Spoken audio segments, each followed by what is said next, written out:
Hi friends, welcome to J talks. Sugar నెమ్మదిగా శరీరాన్ని ఎలా తింటుంది? షుగర్ అంటే ఒక్కసారిగా వచ్చే వ్యాధి కాదు. అది అరవదు, నొప్పి చెప్పదు, కానీ నెమ్మదిగా మన శరీరాన్ని లోపల నుంచి తింటుంది. మొదట మనకు ఏమీ అనిపించదు. రోజు చేసే పనులే చేస్తాం. తినే ఆహారంలో మార్పు ఉండదు. జీవితం మామూలుగానే సాగుతుంది. కానీ లోపల ఒక చిన్న యుద్ధం మొదలవుతుంది. రక్తంలో చక్కెర పెరిగితే మన రక్తనాళాలు మెల్లగా దెబ్బతింటాయి. చిన్నగా ఉన్న నాళాలు మొదట బాధపడతాయి. ముందుగా దెబ్బతినేది మన కళ్ళు. చూపు ఒక్కసారిగా పోదు, నెమ్మదిగా మసకబారుతుంది.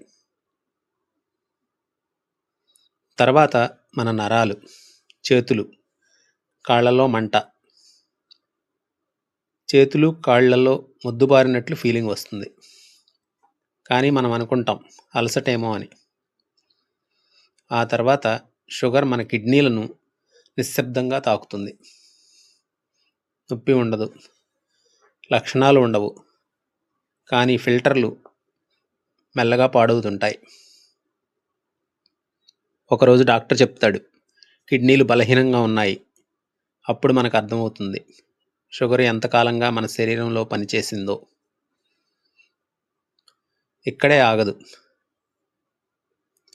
షుగర్ మన గుండెను కూడా వదలదు. రక్తనాళాలు గట్టిపడతాయి, బ్లాక్ అవుతాయి, హార్ట్ అటాక్ రిస్క్ పెరుగుతుంది. ఇది అంతా ఒక్క రోజులో జరగదు, ఏళ్ల తరబడి నెమ్మదిగా జరుగుతుంది. అందుకే షుగర్ని సైలెంట్ కిల్లర్ లేదా సైలెంట్ ఈటర్ అంటారు. మరి భయపడాలా? లేదు. ఎందుకంటే షుగర్ని కంట్రోల్ చేయవచ్చు, కానీ నిర్లక్ష్యం చేస్తే అది కంట్రోల్ చేస్తుంది. రోజు చిన్న జాగ్రత్తలు పెద్ద రక్షణ అవుతాయి. సరైన ఆహారం, చక్కెర, జంక్ ఫుడ్ తగ్గించటం, రోజు కొద్దిసేపు నడక, బరువు కంట్రోల్లో ఉంచుకోవడం, నీరు సరిపడా తాగడం, ముఖ్యంగా రెగ్యులర్ చెకప్ చేయించుకోవడం. షుగర్ నీ శత్రువు కాదు, నీ నిర్లక్ష్యమే దానికి బలం ఇస్తుంది.